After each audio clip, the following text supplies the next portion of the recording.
नमस्कार, मी राजेंद्र हुंजे. आजच्या सवालमध्ये तुमचं सगळ्यांचं स्वागत. सरकारने गेल्या महिनाभरामध्ये मंत्रिमंडळाच्या बैठकामधून मोठमोठे निर्णय घेतले. यापूर्वीपर्यंत सरकारने निर्णय घ्यायला थोडीशी काचकुचराई केली होती. एक पाऊल मागे सरकार होतं अशी टीका होत होती. आणि आता सरकारने धडाकेबाज निर्णयांना सुरुवात केल्यामुळे निवडणुका तोंडावर आल्यात म्हणून सरकार अशा लोकप्रिय निर्णय घेत आहे आणि जनतेला खुश करण्याचा प्रयत्न करत आहे असंही म्हटलं गेलं. कालच्या मंत्रिमंडळाच्या बैठकीतले महत्त्वाचे निर्णय पाहिले तर अंगणवाडी सेविकांसंदर्भातला निर्णय असेल किंवा ज्या शिक्षकांचा निर्णय असेल जे महाविद्यालयीन ज्युनियर कॉलेजमध्ये काम करतात त्या लेवलच्या शिक्षकांच्या वेतन श्रेणीचा मुद्दा असेल किंवा यापूर्वी घेतला गेलेला वीज दर कपातीचा निर्णय असेल, या सगळ्या निर्णयांमधून सरकार आता निवडणुकीची तयारीला लागलेलं आहे हे स्पष्टपणे दिसत आहे. मात्र घोषणा केल्या अंमलबजावणी कशी होणार हा आहे आपला आजचा सवाल. एक नजर टाकूया आपल्या प्रश्नावर सुरुवातीला की निवडणुकीच्या तोंडावर सरकारने केलेल्या घोषणांची अंमलबजावणी होईल का या मुद्द्याला घेऊन आपण चर्चा करणार आहोत. आणि याच मुद्द्याला धरून सरकारच्या वतीनं सरकारची बाजू मांडतील काँग्रेसचे आमदार आणि प्रवक्ते भाई जगताप. मंत्रिमंडळाने काय निर्णय घेतले आणि निवडणुका जवळ आल्यामुळे सरकार ही तयारी करते का याही सगळ्या प्रश्नांना ते उत्तरं देतील. त्याचबरोबर मंत्रिमंडळानं ही निर्णय घेण्याची घाई का केली याचं सगळं विश्लेषण करतील आमचे प्रिन्सिपल करस्पॉन्डंट आशिष जाधव, जे मंत्रिमंडळाच्या प्रत्येक घडामोडीचा आढावा आपल्यापर्यंत पोहोचवत असतात. आपल्यासोबत आहेत विधानसभेचे विरोधी पक्षनेते एकनाथ खडसे देखील.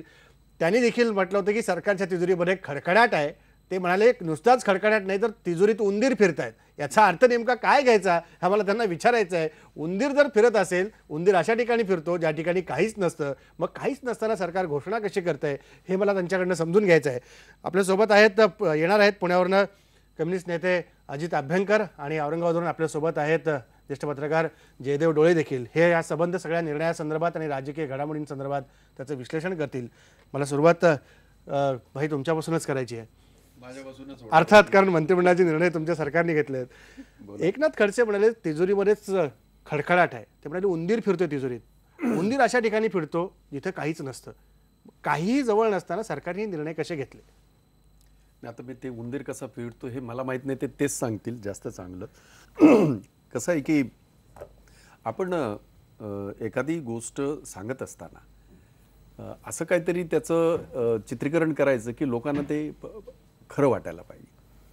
कोणतीही सरकार, जगातल्या इतर देशांमधली सुद्धा सरकार, देशातल्या इतर राज्यांची सरकार, ह्या प्रत्येक सरकारची एक पथ ठरलेली असते.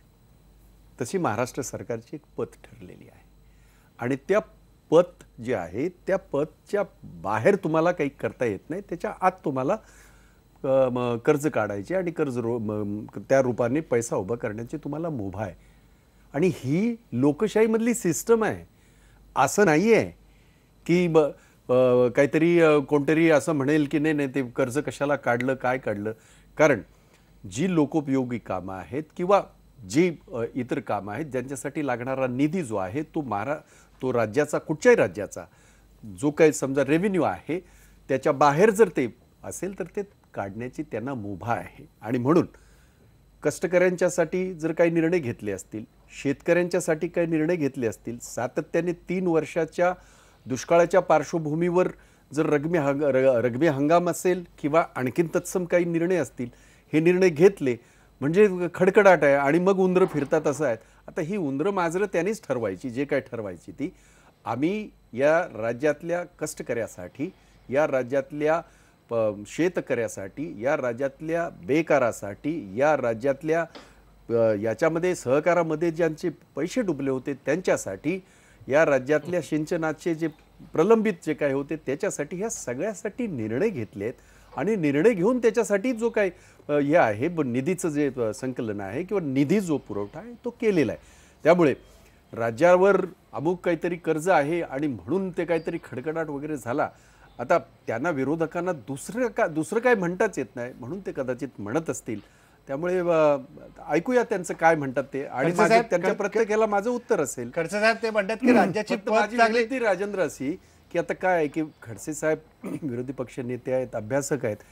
जी काय समजा तुम्ही हे कराल तर आम्हाला उत्तर देण्याची संधी द्यावी. उत्तर प्रत्येकाला द्यावी लागणार आहे. निर्णय तुम्ही घेतलेले द्यावी लागणार आहे. बाकीचे आरोप प्रत्यारोपाला उत्तर द्यावे लागणार आहे. खडसे साहेब ते म्हणाले की राज्य सरकारची पत आहे म्हणून त्या पताप्रमाणे त्या राज्य सरकारच्या पतीप्रमाणे ते म्हणतात की पैसे त्यांना मिळत आहेत म्हणून इतकं कर्ज उभं केलं, त्याच्या पलीकडे आम्ही गेलेलो नाहीये आणि उंदीर कुठून फिरतायत एकदा त्यांना सरळ सांगा. ते म्हणतात की आम्हाला माहित नाही उंदीर कुठं फिरतंय. मी जगतापांचं अभिनंदन करतो की उशिरा का होईना त्यांना शहाणपण सुचलं.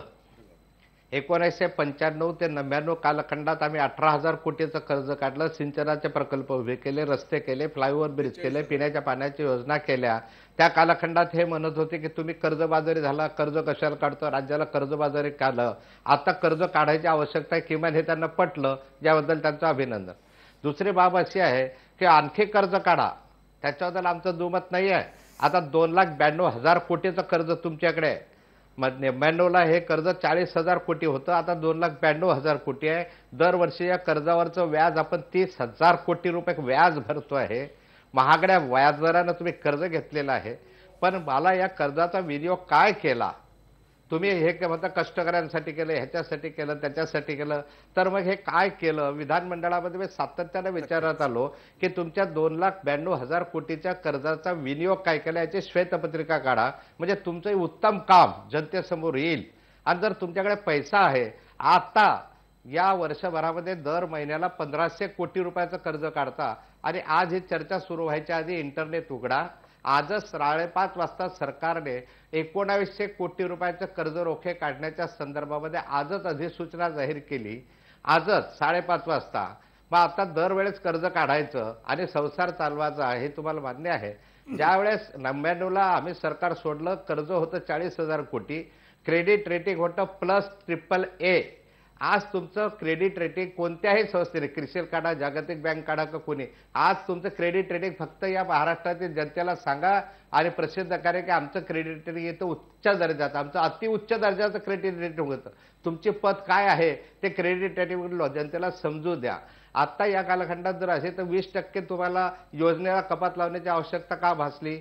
20% अलिखित योजनेला कपात आहे. ओबीसीच्या संदर्भामधले तुम्ही फीच्या प्रतिपूर्ती 1,600 कोटी रुपये केली नाही. ओबीसीच्या संदर्भामधली शिष्यवृत्ती तुम्ही 3-3 वर्षाची अजूनपर्यंत दिलेली नाही. या ठिकाणी रस्त्यांचे खड्डे भरायला तुमच्याकडे पैसे नाही, ते पैसे का तुम्ही देत नाही आहे. जे पॅकेजेस जाहीर केले होते विदर्भ, खानदेश, मराठवाडा, त्या पॅकेजचा पैसा या 4 वर्षात तुम्ही का देऊ शकलेला नाही. ग्रंथालयाचं अनुदान थांबलेलं आहे, ते 3 वर्ष का दिलं नाही. प्रशासनामधल्या 50% जागा रिक्त आहे, त्या 5 वर्षापासून 7 वर्षापासून का तुम्ही भरू शकला नाही.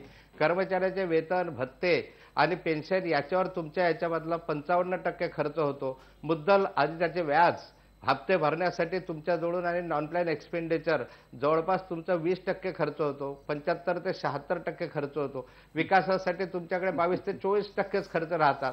तरीही राज्याची प्रगती झाली यात तुम्हाला आनंद आहे. तर तो आनंद जनतेला द्विगुणित करण्यासाठी एक श्वेतपत्रिका काढा, कोणत्या सेक्टरवर किती खर्च केला. सिंचनाचं खडसे साहेब उत्तर घेऊ आपण त्यांच्याकडनं. खडसे साहेब त्यांच्याकडनं उत्तर घेऊ. इतरही मुद्दे आपण चर्चा घ्यायचे आहेत. नाही, खडसे साहेबांचा अभ्यास, त्यांचा खरं तर त्यांचा व्यासंग ही मोठी गोष्ट आहे. आणि त्यांनी ते विधानसभेतलं त्यांचं भाषण, अगदी बजेट ह्याच्यावर जे भाषण करतात ते अगदी सुंदररित्या त्यांनी ते मांडलेलं आहे आणि त्यांची ती खासियत आहे खडसे साहेबांची. परंतु त्याच्याबरोबर ते स्वतः ज्या वेळेला मिनिस्टर होते त्यांना माहिती आहे, म्हणजे असंही नाही. आणि त्यांच्याकडे तीच मिनिस्ट्री होती माझ्या माहितीप्रमाणे, अर्थमंत्री होते आणि म्हणून अर्थपूर्ण ते बोलत असतात. त्यांना त्या अर्थमंत्र्यांची सगळी जी काही कसरत असते ती त्यांनी त्याही वेळेला केलेली आहे. 18,000 कोटीचं ज्या वेळेला ते सांगतात आहेत तेव्हा जाताना 40,000 कोटी झाले हेही ते सांगतात आहेत. आपल्याला एक गोष्ट मी आपल्या या ठिकाणी महाराष्ट्राच्या जनतेला सुद्धा नम्रपणे सांगू इच्छितो की ज्या बाबतीमध्ये खडसे साहेबांनी काही मुद्द्यांचा या ठिकाणी जो उल्लेख केलेला आहे, मग पॅकेजच्या गोष्टी असतील किंवा आणखीन गोष्टी असतील, हे अजिबात समजण्याचं कारण नाही. या सगळ्या गोष्टी ज्या वेळेला पॅकेजेस जाहीर झालेले आहेत आणि ती पॅकेज वितरित केली गेलेली आहेत. एवढंच फक्त अडचण झाली असेल, मागे पुढे होऊन त्या सगळ्या गोष्टीची पूर्तता झालेली आहे. म्हणू द्यात ना ते हा कसं म्हणतील. त्यांनी मी आता त्यांनी कुठे केलं हे तुम्हाला काहीतरी सांगायला लागेल. मला सांगायचं म्हणजे आम्ही केलं हे सांगतोय. त्यांनी सांगावं ते विदर्भ पॅकेज मधले जे काय समजा 3,000 कोटीचं जे याच्यामध्ये हे झालं होतं ते पैशाची पूर्तता कुठे झाली नाही त्याने सांगावं. अर्थात हे 3,000 कोटी म्हणजे लगेच तुम्हाला उद्या 3,000 कोटी दिले अशातला विषय नव्हता तो. एक मिनिट मला कंप्लीट करू द्या, म्हणजे मग तुम्हाला उलट संधी देतोय मी. म्हणजे आता आपण सगळे तुम्ही एक्सपर्ट आहात त्यामुळे मी तुम्हाला संधी देतोय.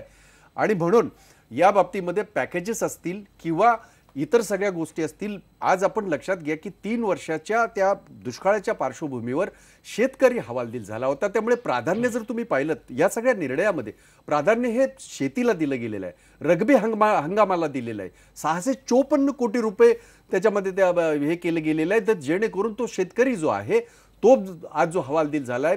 पाण्याचा प्रश्न आहे, सिंचनाचा प्रश्न आहे, मग ते जे हे आहेत नाही, पण भाई मला एक विचारायचं आहे की जे वाढीव प्रकल्पांना तुम्ही मंजुरी दिली, 147 प्रकल्प आणि त्याचे 600 कोटी रुपये तुम्ही वाढीव खर्च मंजूर केला आहे, ते प्रकल्पच अर्धवट पडले, ते पूर्णत्वास जात नाहीत आणि हे वाढीव खर्च कशाला पाहिजे जर सरकारकडे पैसाच नसेल तर. एक गोष्ट अशी असते राजेंद्र, म्हणजे निदान एवढं तरी तुम्ही माना, कारण आम्ही त्या प्रक्रियेतले आहोत आणि ते सुद्धा त्या प्रक्रियेतले आहेत.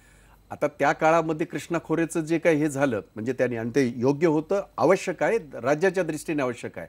त्यावेळेला कृष्णा खोरेचं जे काही एस्टिमेट होतं ते 16,000 कोटीवरनं आज किती हजार कोटी झाली हे मी सांगण्याची आवश्यकता नाही. आणि असं कधीही होत नाही की एखादा प्रकल्प हे झाला आणि त्याला 100% त्याला हे मिळालं, असं होत नाही. टप्प्याटप्प्यानेच सगळे प्रकल्प पूर्ण होत असतात, देशभरातले सुद्धा, सगळ्या राज्यामधले.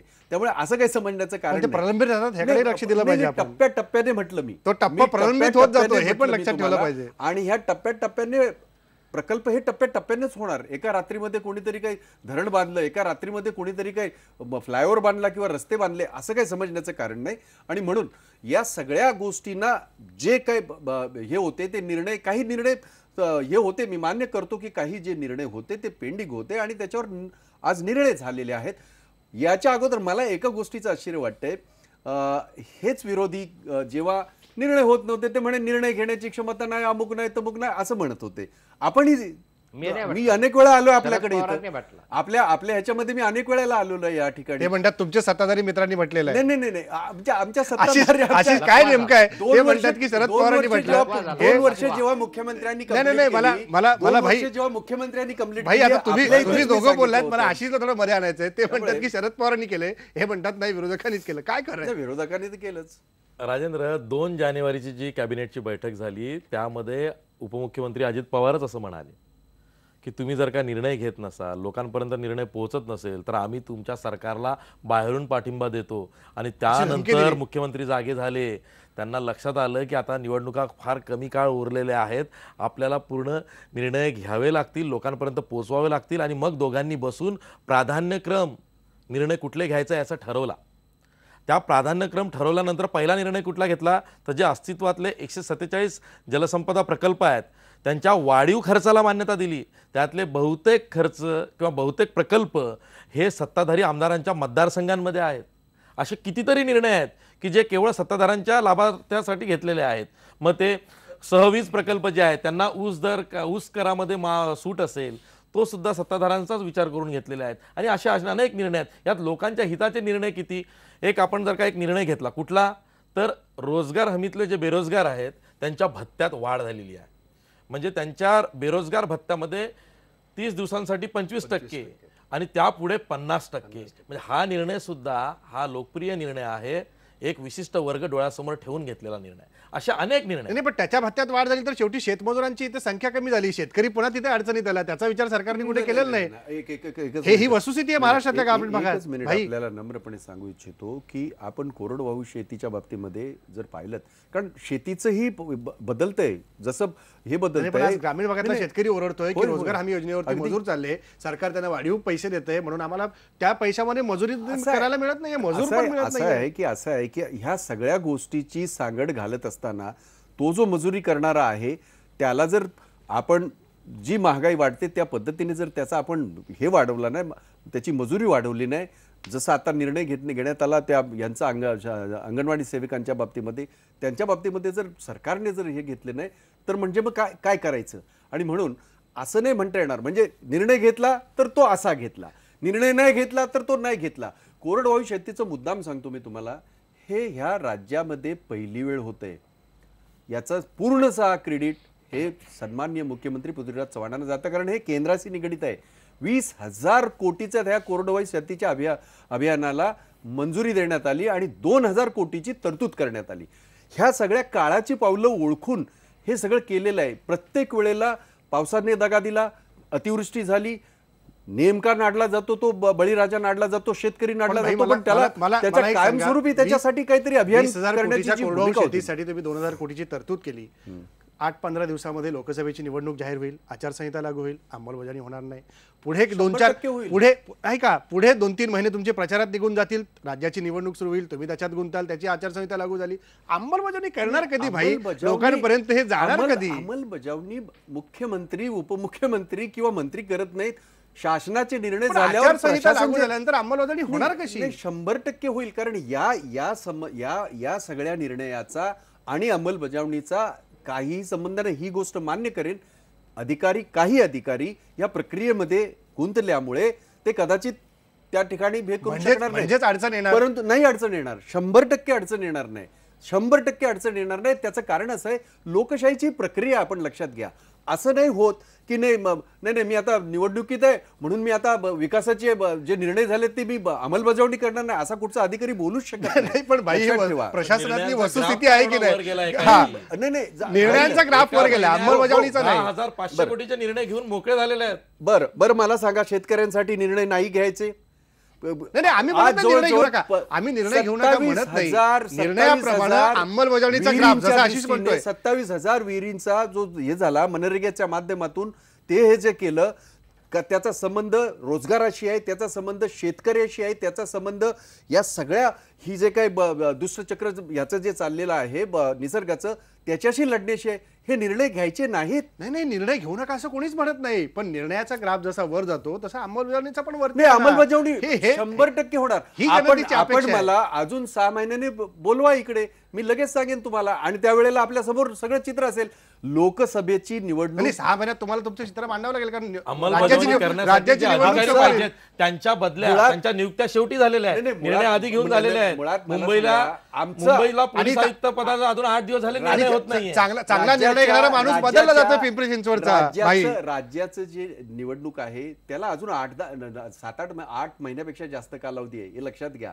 त्यामुळे राज्यात घेतलेले निर्णय हे ह्याच्यामध्ये हे होणार नाही, अंमलबजावणी होणार नाही असं जे काही आपण म्हणताय, खरोखर अंमलबजावणी होईल असा दावा तुम्ही करताय भाई. नाही, दावा नाही, हे होणार. अंमलबजावणी कशी होईल याचीच खरी आपल्याला बघायचं आहे. त्यानंतर आपल्याला ही चर्चा पुढे न्यायची, इतर काही मुद्द्यांवरती चर्चा करायची. ब्रेक घ्यायचा आहे.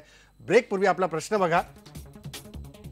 निवडणुकीच्या तोंडावर सरकारच्या ज्या घोषणा सरकारने केलेल्या आहेत त्याची अंमलबजावणी होईल का, काय म्हणते जनता बघा. 88% लोक म्हणतात की अंमलबजावणी होणार नाही.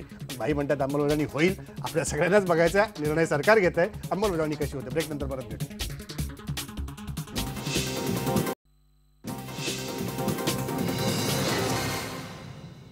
सरकारने जे सगळे कॅबिनेटच्या महिनाभराच्या बैठकांमधून निर्णय घेतलेत, लोकप्रिय निर्णय आहेत, अंमलबजावणी कशी होणार अशी आता चर्चा इथं होती. मला अजित अभ्यंकरांना चर्चेमध्ये आणायचं आहे.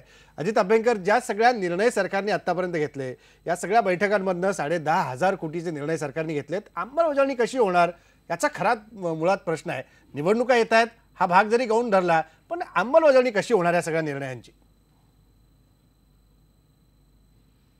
मला असं वाटतं की सगळ्यात पहिल्यांदा प्रश्न आहे की सरकारला अंमलबजावणी करायची आहे का, अंमलबजावणी करण्यासाठी निर्णय घेतलेत का, हा मूळ प्रश्न आहे. कारण अगदी सरळच आहे. कारण सरकारकडे ज्याच्यासाठी हजारो कोटी रुपये जमा आहेत, उदाहरणार्थ मी तुम्हाला सांगतो, तर बांधकाम कामगार आहेत. बांधकाम कामगारांच्यासाठी कल्याणासाठी त्यांच्या बांधकामाच्या मूल्यावरती 1% सेस घेतला जातो. त्याचे माझ्या माहितीप्रमाणे 2,000 कोटीपेक्षा जास्त पैसे राज्य सरकारकडे जमा आहेत. 1800 कोटी. त्यातले 5 कोटी रुपये सुद्धा खर्च झालेले नाहीत अजून. कशामुळे नाही झाले? करायचेच नाहीत. त्यांची नोंदणी करून घेण्यासाठी स्टाफ नाहीये तिथं. लेबर कमिशनरच्या ऑफिसमध्ये आपल्या घर कामगार महिला आहेत, त्यांच्यासाठी कल्याणकारी मंडळ स्थापन केलं. त्या महिलांची नोंदणी करण्यासाठी स्टाफ नाही.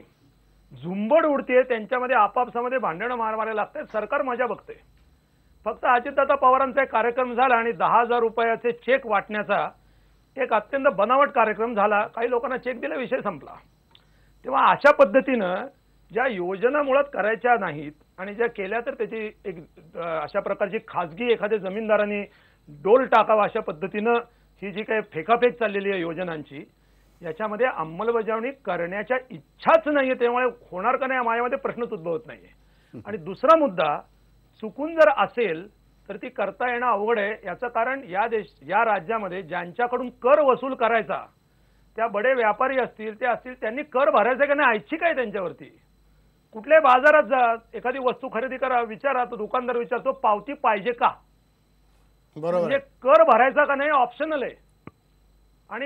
आणि मग हे आता जर कर भरला तर तो सरकारकडे खरंच जात असेल का, आणि भरला नाही तर ती वस्तू तिथपर्यंत पोहोचली कशी, हा प्रश्न कोणी कोणाला विचारलाय का? मला वाटतं हे की विक्री कर अधिकारी कधी बाजारात जात नाहीत खरेदी करायला, म्हणजे कधी पैसे देऊन आपण स्वतः ते विषय खरेदी काय, केलीच आपण कर, बोलतोय काय? तर काय त्यांना कधी करावी लागत नाही खरेदी? आणि आपण ह्याच्यातून दिसतंय काय आपल्याला, म्हणजे कर यांचे वसूल नाहीत आणि या फक्त घोषणा चाललेल्या आहेत. माझ्या मते जे महसुली उत्पन्न काही नाहीये, घोषणा मजबूत होतात असं तुम्ही स्पष्टपणे सुचवत आहे. मला भाई मालमत्ता असल्यापणे राज्य चाललेलं आहे. बरोबर आहे. मला भाई तुमच्याकडे यायचं, मला जयदेव डोळेंना एक प्रश्न घेतो आणि मी तुमच्याकडे येतो. डोळे सर, ज्या पद्धतीने आता अजित अभ्यंकरांनी महत्वाचा मुद्दा उपस्थित केला की कोट्यवधीच्या घोषणा जाहीर करायच्या, मात्र त्याच्या महसुली उत्पन्नाकडे मात्र सरकारचं अजिबात लक्ष नाही. अंमलबजावणीच्या मुद्द्यावर आपण गेलो तर अधिकाऱ्यांची वानवा आहे, कर्मचाऱ्यांची वानवा आहे, त्यामुळे तिथपर्यंत त्या सगळ्या योजना पोहोचू शकत नाहीयेत. ही वस्तुस्थिती आहे. काय वाटतं तुम्हाला या सगळ्याकडे बघून? मला असं वाटतं की काँग्रेस आणि राष्ट्रवादी काँग्रेस यांचा जो मतदार आहे त्याची काळजी घेऊन सरकारनं काही घोषणा केल्या तर त्याच्यात वावगं असं काही नाही. आत्ता आशिष असं म्हणाले की इतक्या आमदारांच्या मतदारसंघातल्या सिंचन प्रकल्पांवर खर्च करण्याचा हा निर्णय घेतला गेला. ओके, हे काही हरकत नाही त्याच्यामध्ये घ्यायला, कारण शेवटी सरकार असतंच कशासाठी, ते वेलफेअर कार्यक्रम राबवण्यासाठी सरकार असतं. आणि जे गरीब आहेत, तळचे आहेत, म्हणजे ग्रामपंचायतीच्या कर्मचारी, मोलकरणी, घरेलू कामगार, शिक्षक आणि अंगणवाडी सेविका हे खरोखर जर सरकारवर अवलंबून राहणार नसतील तर मग कोणावर अवलंबून राहणार आहेत?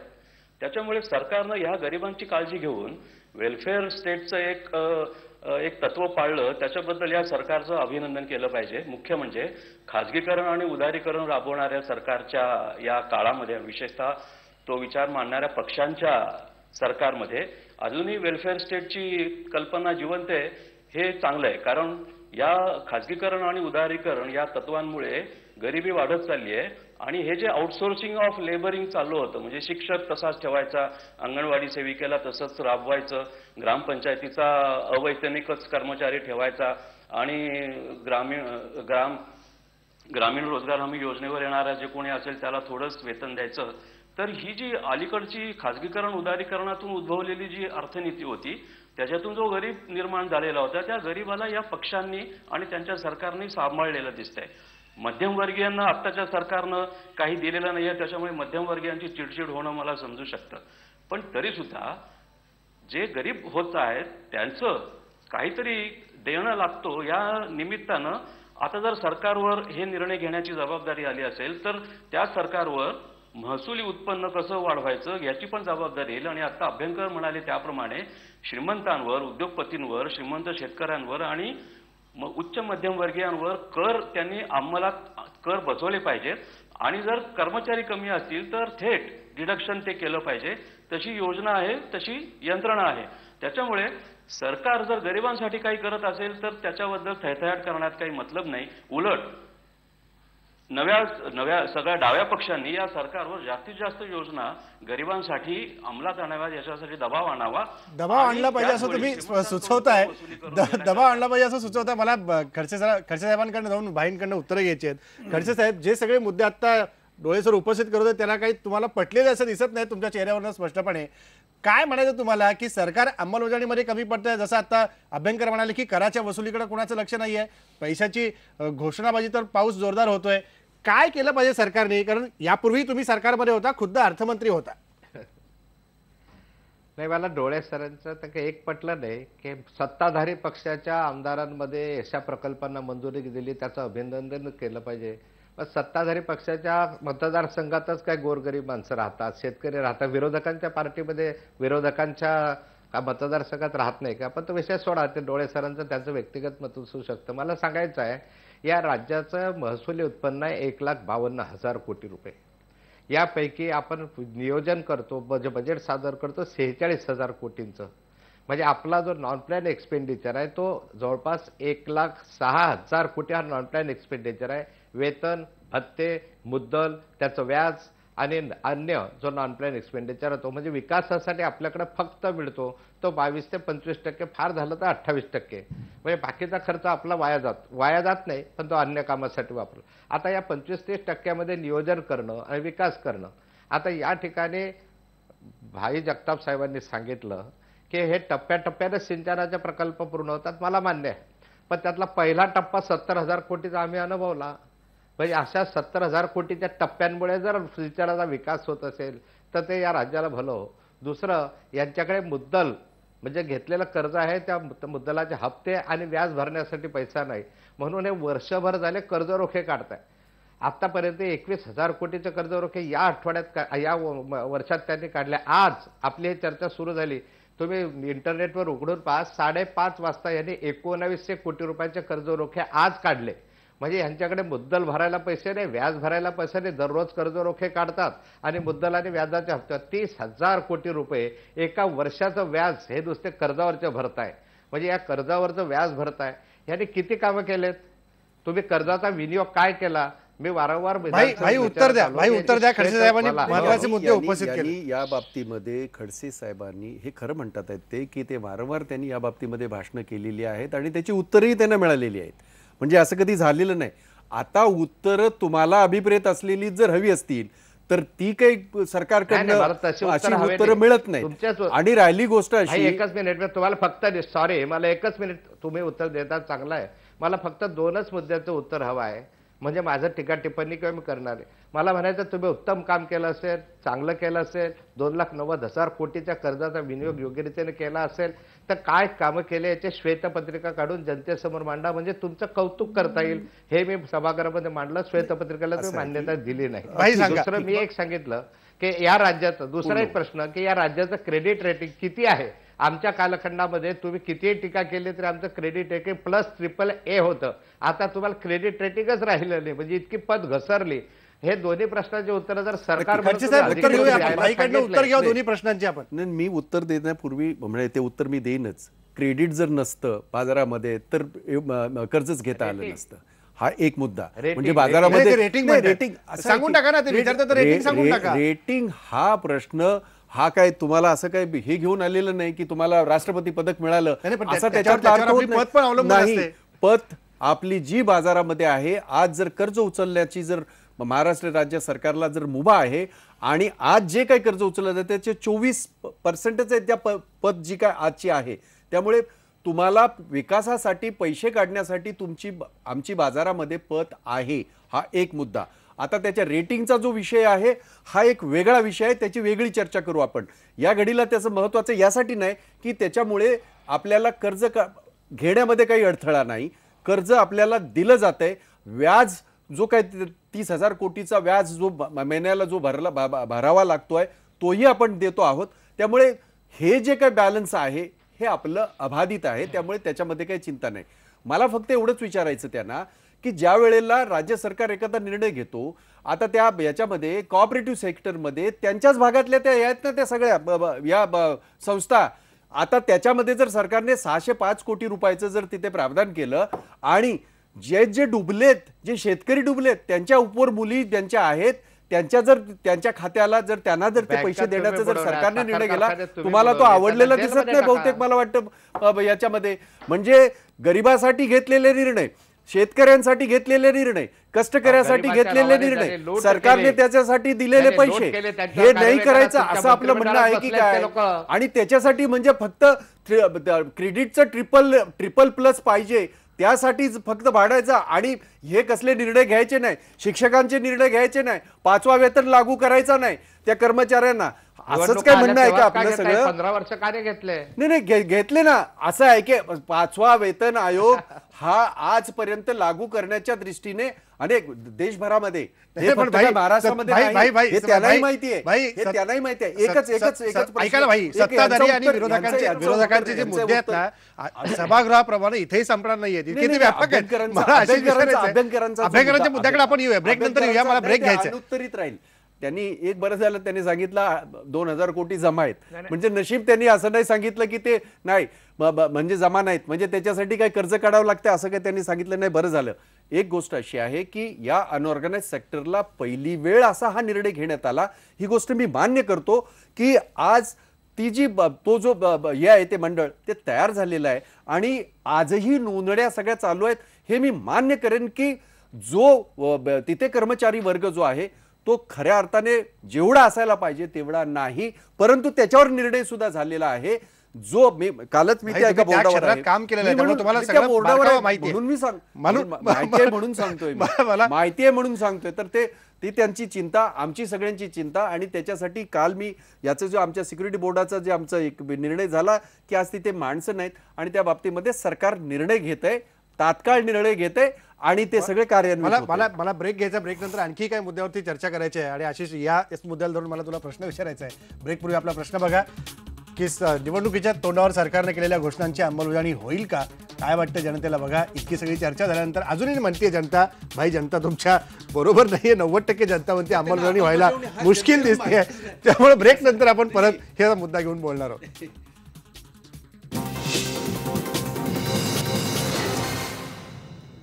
अंमलबजावणीच्या संदर्भात आपण आता बोलतोय की सरकारने इतक्या कॅबिनेटच्या बैठकांमध्ये निर्णय घेतले. मला आशिष याच मुद्द्याला धरून तुला विचारायचं आहे की सरकारने निर्णय घेतले, 10,500 कोटीचे निर्णय महिनाभराच्या बैठकांमधून घेतले. वास्तवता नेमकी काय आहे? खरंच सरकार याची अंमलबजावणी करू शकेल का? राजेंद्र, वस्तुस्थिती काय आहे? सध्या चालू जे बजेट आहे, जे 31 मार्चला संपणार आहे किंवा आता निवडणुकांमुळे वोट ऑन अकाउंट सेशन 24 फेब्रुवारीपर्यंत होतं आणि 30 जूनपर्यंतच्या खर्चाला, हे 3,000 कोटीपर्यंतच्या खर्चाला राज्य सरकार मंजुरी घेणार आहे वोट ऑन अकाउंट सेशनमध्ये. वस्तुस्थिती काय आहे तर 20% कपात बजेट खर्चाला लावलेला आहे. हा लिखित आहे किंवा तो लेखी स्वरूपातला कट आहे. पुन्हा 20% हा तोंडी कपात आहे. म्हणजे आधी सांगितलं आहे की आमच्याकडे पैसे एकूणात नसल्यामुळे- 40% झाले. हा, अप्रत्यक्षपणे 40% कपात सध्या आहे. असं असताना हे जे 52 निर्णय गेल्या 8 जानेवारीपासून तर आज गायब झालेले आहेत, यातल्या कुठल्याही निर्णयाच्या प्रस्तावाच्या फायलीवरती हा प्रस्ताव आम्ही मंजूर करतो असं लिहिलेलं नाही. उलट शेरा असा मारलेला आहे की पैसे नाहीत तरी असं सुद्धा अर्थखातं म्हणतंय. या वित्त व नियोजन खात्याने शेरे मारलेले आहेत. तरी सुद्धा हे निर्णय झाले आणि या निर्णयांचा प्राधान्यक्रम हा मुख्यमंत्र्यांनी ठरवलेला आहे. निर्णयांचं सुद्धा इंजिनिअरिंग आपल्या मतदाराला खुश करण्यासाठी या आघाडी सरकारने घेतलेलं आहे. होमिओपॅथिक डॉक्टर अजित पवारांच्या बहिणीच्या नेतृत्वात आंदोलन करते म्हणून त्यांना खुश केलं गेलं. अनेकांना सुधारित वेतन श्रेणी लागू केली कारण ते वेगवेगळ्या प्रकारचे आंदोलक होते, शिक्षक होते, प्राध्यापक होते, सगळे होते. हे जे काही आंदोलनं मधल्या काळात झाली त्यातले बहुतेक आंदोलनं हे राजकीय दृष्ट्या प्रेरित होते आणि म्हणून सरकारनं बहुतेक निर्णय घेतलेले आहे. याकडे तुम्हाला कानाडोळा करता येणार नाही, अजिबात करता येणार नाही. बरोबर आहे. मला अजित अभ्यंकर, मला यायचं भाई तुमच्याकडे. अजित अभ्यंकर, जो मुद्दा तुम्ही मगाशी उपस्थित केला त्याला जोडूनच मला पुढे विचारायचं आहे की अर्थ खातं म्हणतंय आमच्याकडे पैसे नाहीत, असं म्हणत असताना सरकार निर्णय घेते 10,500 कोटींच्या घोषणांचा. काय म्हणायचं याला? हे बघा, मला अर्थ खात्याबद्दल अजिबात चांगलं बोलायचं नाहीये. पण जे अर्थ खातं हा निर्णय हे सांगतं की पैसे नाहीत, ते पैसे वसूल करण्यासाठी काहीच करत नाहीत, हे तितकंच सत्य आहे. तेव्हा अर्थ खातं हे कुठल्या निर्णयामध्ये पाय कसा अडवायचा या पलीकडे शासनात फारसं काही करतं असं त्यांच्या कर वसुलीच्या प्रमाणावरनं दिसत नाही. पण तरी सुद्धा हे जे निर्णय घेतले जात आहेत हे निर्णय अतिशय गैरहेतूने घेतले जात आहेत, याच्याबद्दल शंका नाही. आता माझ्या समोरचा प्रश्न असा आहे की आपण खर्चाचा निर्णय बरोबर का चूक असा विचार जेव्हा करतो तेव्हा मगाशी डोळे म्हणलं तसं की ज्यांच्यासाठी तो निर्णय घेतलाय ते लोक माझ्या डोळ्यासमोर दिसतात आणि मला असं वाटतं की त्यांच्यासाठी निर्णय घेतला जायला पाहिजे. पण जे निर्णय घेणारे आहेत त्यांचे हेतू गैर आहेत, त्यांना अंमलात आणायचं नाही हे वास्तव दिसतं. तर दोन्ही समोर मांडलं पाहिजे. तेव्हा मी एवढाच मुद्दा सांगेन म्हणजे की यांचे राजकीय हेतू चांगले नाहीत, परंतु निर्णय घेतले जात असतील काही आणि त्याचा जर गरिबांना काही भविष्यामध्ये सरकारला पकडण्यासाठी म्हणून फायदा होणार असेल तर मी ते निर्णय घेतले जाऊ नयेत असं म्हणणार नाही. कारण चोराची लंगोटी कुठे मिळाली तर काही आपल्याला त्याचा पुढे फायदा झाला तर होईल, एवढंच मी त्याच्यात म्हणेन. फक्त एवढंच सांगतो, मगाशी तुम्ही उल्लेख केलात अंगणवाडी कर्मचारी ज्या आहेत त्या 30 दिवस संप करत होत्या, पण अजितदादा पवार त्यांना भेटू शकले नाहीत, त्यांना मानधनामध्ये वाढ मिळाली नाही आणि त्यांची जी काही पेन्शन योजना नावाखाली जे काही केलेलं आहे त्याच्यात किती सत्य याच्याबद्दल मला अजूनही शंका आहे. तेव्हा हे अत्यंत सिलेक्टिव्हली झालेलं आहे. बरोबर. जे संस्था चालक आहेत, शिक्षण सम्राट आहेत, त्यांच्या हितासाठी या सगळे असे निर्णय घेतले गेलेले आहेत. त्याच्यामुळे मी असं म्हणेन, असंघटितांच्यासाठी जर बरं त्यातल्या त्यात काही झालं तर आम्ही त्याचं स्वागत करू. सरकारच्या हेतूचं अजिबात स्वागत नाही. सरकारच्या हेतूचं स्वागत नाही. खडसेंना जायचंय मला, फक्त त्यांना विचारून भाई तुमच्याकडे येतो. खडसे साहेब, जे सगळे सरकारच्या हेतूवरती सगळा हा प्रश्न इथं उपस्थित होतोय, गेली 10 वर्ष तुम्ही विधिमंडळामध्ये वेगवेगळ्या मुद्द्यांवरती सरकारला भांडलेला आहात, वेगवेगळ्या प्रश्नांवरती भांडलेला आहात. काय सरकारने आता नेमकं इतके दिवस शांत बसून निर्णयाची घाई लावलेली आहे? सरकारने तातडीनं 2-2 बैठका देखील कॅबिनेटच्या घेतलेल्या आपण पाहिल्या. सरकारच्या हेतूबद्दल संशयाला जागा आहे. कारण असं आहे त्याच्यामध्ये की मागे 2004ला हे काही निर्णय निवडणुकीच्या पूर्व ह्यांनी घेतले होते. वीज बिलामध्ये 100% माफ, शेतकऱ्यांना शून्य किमतीचे बिल दिले मतदान होईपर्यंत. नंतर परत त्या शून्य किमतीचा निर्णय मागे घेतला आणि बिल अवास्तव लावून टाकले. आत्ता 2009च्या याच्यात सांगितलं महाराष्ट्र आम्ही लोडशेडिंग मुक्त करू. मुक्त झाला नाही. नंतर म्हणजे 12-12-12ला आम्ही लोडशेडिंग मुक्त महाराष्ट्र करू, परंतु अद्यापर्यंत महाराष्ट्र मुक्त झालेला नाही. म्हणजे आश्वासने निवडणुकीत द्यायचे ते पालन करायचं नाही. आता हे जे निर्णय होतात हे निर्णय घेत असताना त्यांना पैसे लागत नाही. अंमलबजावणी करत असताना पैसे लागले तर तो निर्णय कदाचित मागे घेतील. म्हणजे लबाडाचं आमंत्रण जेवल्यावर खरं ही त्यातली स्थिती आहे. सरकारकडे जर एवढा पैसा उपलब्ध आहे तर हे 20% 40% कपात लावायचं काही कारण नाही आहे. तुमच्याकडे जर पैसा आहे तर तुम्ही खड्डे भरायला का पैसे देत नाही? तुम्ही या संदर्भामध्ये BOT तत्वावरच का अवलंबून राहतात? विनाकारण जनतेच्या डोक्यावर बोजा का बसत? जर तिजोरीत पैसा आहे, कर्ज काढण्याची क्षमता आहे, तर जनतेकडनं टोल कशाला वसूल करता? तुमच्या पैशातनं रस्ते बांधा, पूल बांधा. म्हणजे हे शुद्ध फसवणूक आहे. आता जनता याला भुलणारी नाही आहे. 15 वर्षापासून मी पाहतोय विधानसभेमध्ये की केलेल्या कामाची एक श्वेतपत्रिका काढा, आम्हाला तुमचं कौतुक करता येईल. बरोबर की जनतेची शुद्ध फसवणूक आहे असं तुम्ही म्हणताय. खडसे साहेब, माझा वेळ संपत आलाय. भाई, जनतेची फसवणूक तुम्ही करताय, ह्या सगळं मृगजळ आहे असं स्पष्टपणे ते म्हणतात. नाही, त्यांनाही निवडणुकीला सामोरं जायचं आहे. म्हणजे ते असं नाही म्हणाले तर मग त्यांची अडचण होईल. आणि म्हणून आम्ही आता 3री वेळ, म्हणजे आता 15 वर्ष आम्ही सत्तेवर आहोत. 1999 साली हे जेव्हा पाय उतार झाले, ते एकच मागणी करतात मगापासून, भाई त्याला तुम्ही काहीतरी सकारात्मक उत्तर सांगतो ना द्या. मी. श्वेतपत्रिका काढा, विषय संपून जाईल. एक गोष्ट अशी आहे की श्वेतपत्रिकेचं काही विशिष्ट महत्व आहे. असं नाही की श्वेतपत्रिका यांना बोलायला ते सोपं जाते. आणि त्यामुळे श्वेतपत्रिका कशाला? आमची कामच बोलतात आहेत की आज आम्हाला या ठिकाणी सांगायचं आहे. अशी मागणी एकनाथ खडसेंनी केल्यावर मुख्यमंत्र्यांनी ती पूर्ण केली. कदाचित मुख्यमंत्री आता तेच म्हणतात खडसे काढा. एक मिनिट. असं आहे की ज्या गोष्टींच्या बाबतीमध्ये निर्णय झालेले आहेत हे सर्वसामान्यासाठी आहेत. हे यांना नकोत का? बरं, एक गोष्ट मी जी मान्य करणार नाही, जी अजित अभ्यंकर किंवा खडसे साहेब म्हणाले की त्यांच्याच मतदारसंघातले आता शिक्षकांचे जो कायम जो शब्द काढला तो फक्त काय अख्ख्या राज्याचा काढला, तो फक्त यांच्याही मतदारसंघातले असतील की त्याच्यामध्ये अंगणवाडी का यांच्या सेविकांचं केलंय ते फक्त काय काँग्रेसच्याच आणि राष्ट्रवादीच्या आमदारांच्या मतदारसंघातले आहेत का?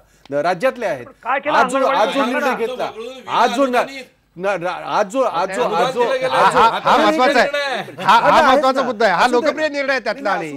आणि ते आंदोलन कुठच्याही काँग्रेस पक्षाच्या कार्यकर्त्यांनी किंवा आमदारांनी चालवलेलं नव्हतं. आपल्याला माहिती करता सांगतो, अंगणवाडीचं सुद्धा आंदोलन हे काय, कारण आपण म्हणालात म्हणून की अजितदादांच्या बहिणीने ते आंदोलन चालवलं. ही सगळी नाही बाकीच्या अंगणवाडी सेविकांचा संबंध आहे. बाकीच्या आंदोलनाचं सांगतोय मी. बाकीच्या आंदोलन ती काय कुणी राजकीय ह्याने प्रेरित नव्हती. त्यामुळे ह्यांच्यावर निर्णय झाले आणि ते निर्णयाचं स्वागतच करा तुम्ही, कारण ते निर्णय फक्त काँग्रेसच्या किंवा राष्ट्रवादीच्या आमदारांच्या. हे कुठतरी मान्य करा की ह्या हजारो अंगणवाडी सेविकांना तुम्ही रात्रभर दिवसभर उन्हात 1 महिना बसवून ठेवलं. एक गोष्ट अशी आहे त्या लोकांनी भाषा केली की मंत्र्यांना मंत्रिमंडळ बैठकीत आम्ही बाहेर खेचलं.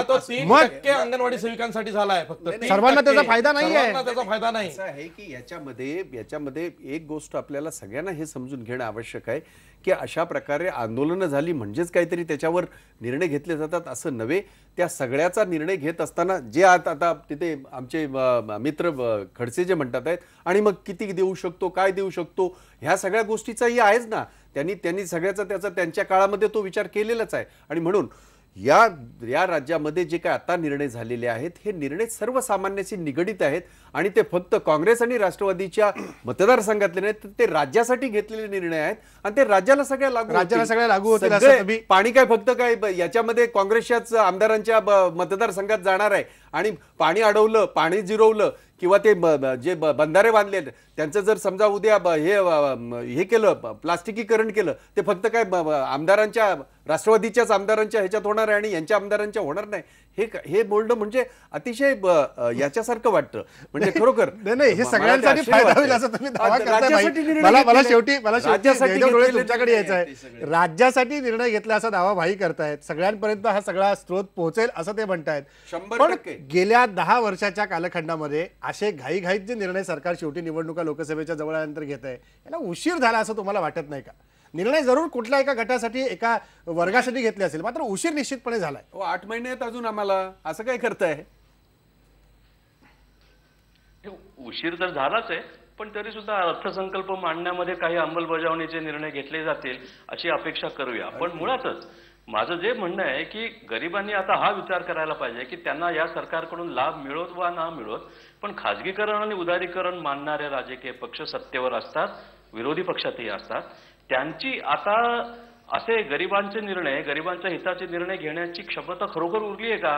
किंवा ती जी आर्थिक विचारसरणी आहे ती विचारसरणीच आता फेल झालेली आहे का? हा विचार आता करायची गरज आहे.